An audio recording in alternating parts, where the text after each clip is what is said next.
To begin with the background, the Local Government Ordinance 1961 was enacted by the legislature of North Borneo, which is now Sabah. It was created as an important legal framework for establishing local government authorities in the state. At the time, Sabah was transitioning from the colonial administrative system to a more organized and locally governed structure.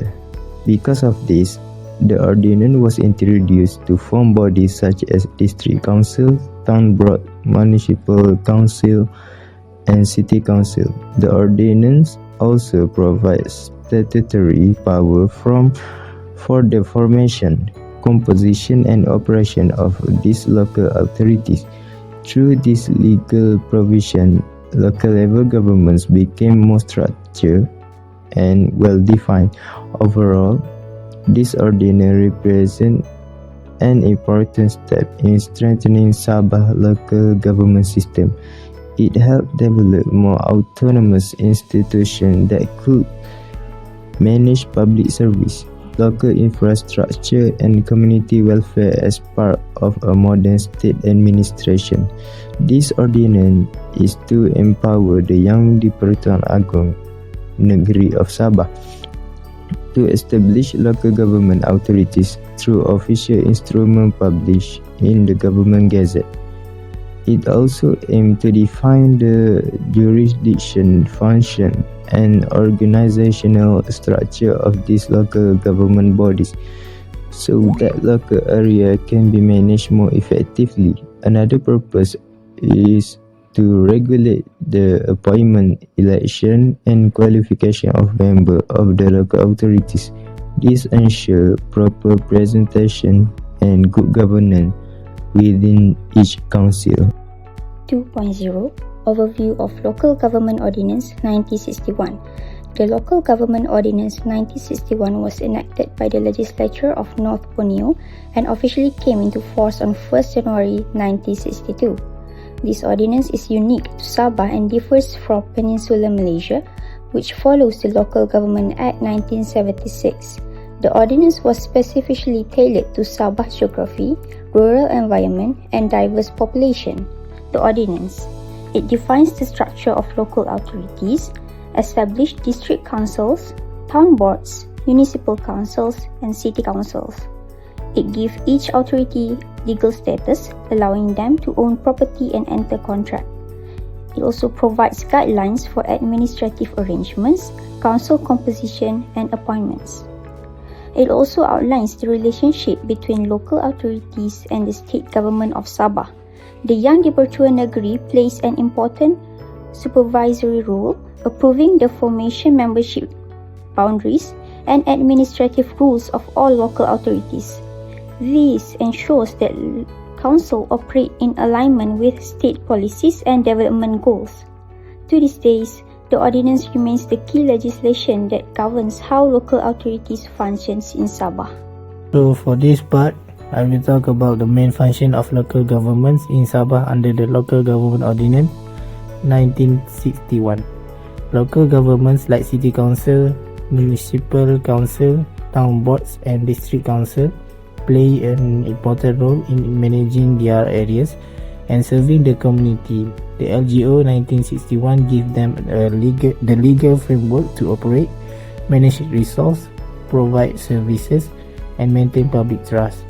One important power is the ability to accept gift. According to Section 36, local authority can accept property or resources for public purpose, like building parks or playgrounds.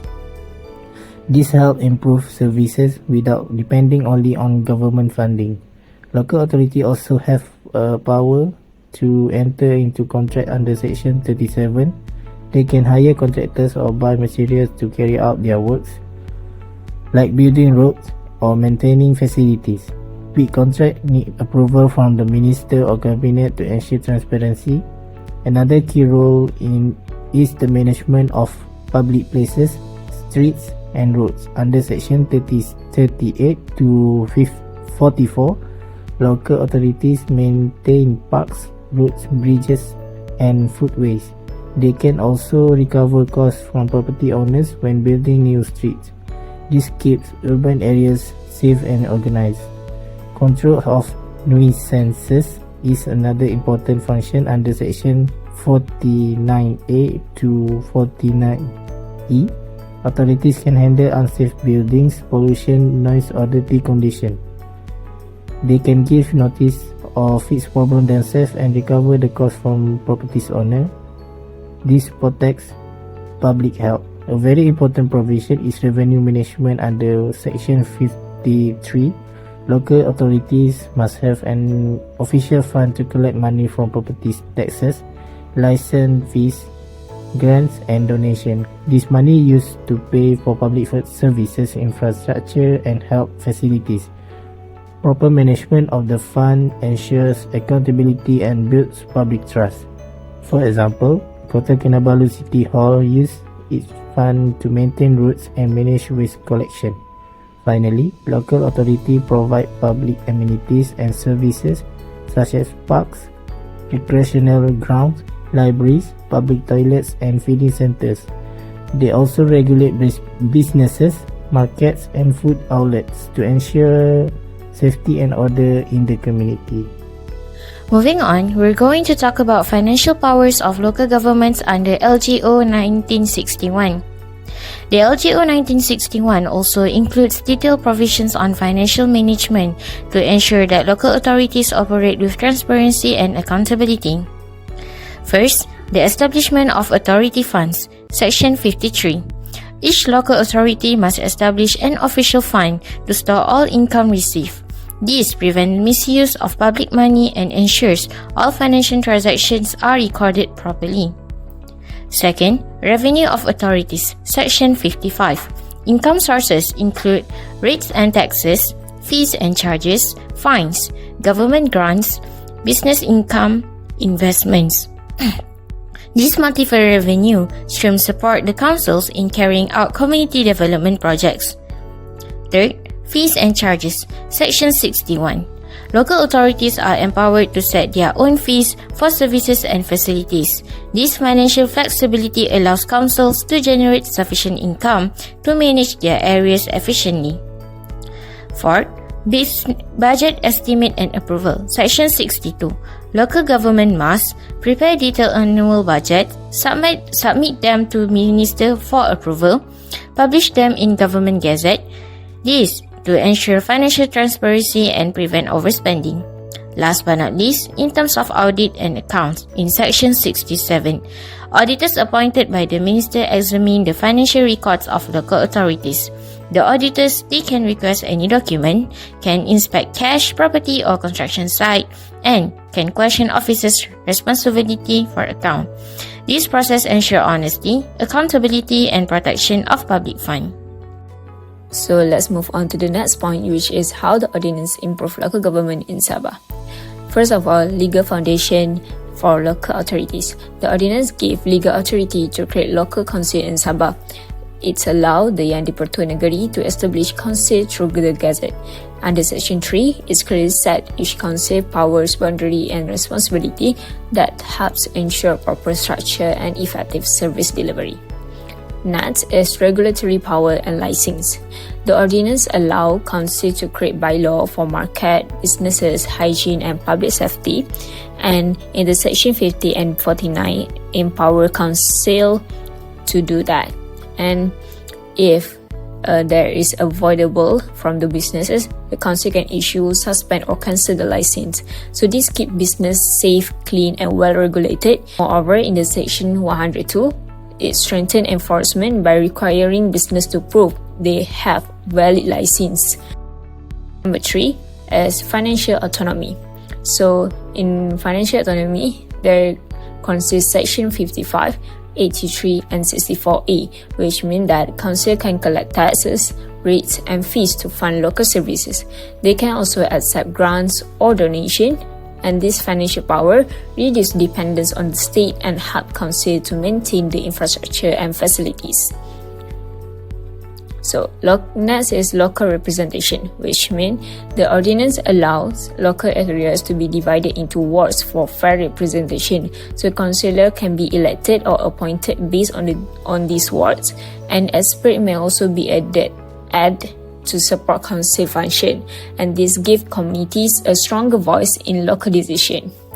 Moreover, public services and infrastructure, in the section 49, council have authority to build and maintain roads, drain, markets, park, and other facilities, and these also have managed sanitation, waste disposal, and public health service, and along with that, it's improved cleanliness, safety, and quality of life for communities.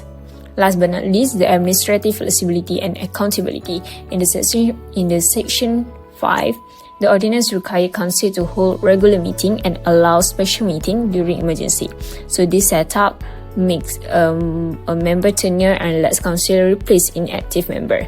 And this measure also improves responsive and ensures smooth administration from the local government.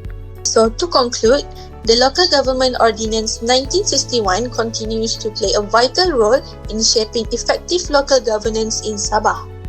It provides a clear legal framework that empowers district councils, town board, municipal councils, and city councils to govern according to the unique geographic and demographic needs of the state. Through this framework, local authorities are able to operate more transparently and democratically, giving communities a stronger voice in local decision-making. One of the major strengths of the ordinance is its focus on financial autonomy. It allows local councils to generate their own revenue through taxes, fees, and charges. This reduces their reliance on state funding and enables them to maintain essential services such as infrastructure, sanitation, and public health. The ordinance also ensures accountability by requiring structured budgeting, formal approval processes, and regular independent audits to protect public funds. With this financial empowerment, councils can respond more effectively to local priorities and invest in long-term community development. Overall, the Local Government Ordinance 1961 successfully transformed Sabah's governance system from a colonial structure into one that is organized, accountable, and community-centered. By promoting transparent operations, strong financial management, and meaningful local participation, the ordinance continues to strengthen the capacity of local authorities to meet the evolving needs of their communities and support sustainable social and economic progress. Lastly, we are moving to the recommendations for strengthening local governance in Sabah. These recommendations aim to ensure that the Local Government Ordinance 1961 continues to remain relevant and effective in supporting modern administrative needs. First, we recommend updating the Local Government Ordinance 1961 to align with modern digital governance. This includes adopting e-licensing systems, online tax and fee payment platforms, and real-time monitoring of public services. Digital transformation will increase efficiency, improve accessibility for citizens, and enhance transparency in local government operation. Second, capacity building programs for local councils members and staff should be strengthened. This involves training in financial management, urban planning, community engagement, and service delivery. Equipping staff with stronger skills will lead to better decision-making and more effective management of local resources. Third, we recommend expanding participatory platforms to encourage more citizen involvement. This can be done through town hall meetings, online consultation portals, and digital feedback platforms. By involving the community directly in policy making, local authorities can build greater public trust and ensure decisions reflect the needs of the people. Lastly, we suggest enhancing collaboration between state agencies, local councils, and community organizations. Stronger coordinations help ensure aligned development goals, shared resources, and smoother implementation of projects. This collaboration will make local governance more efficient and sustainable. Thanks for watching.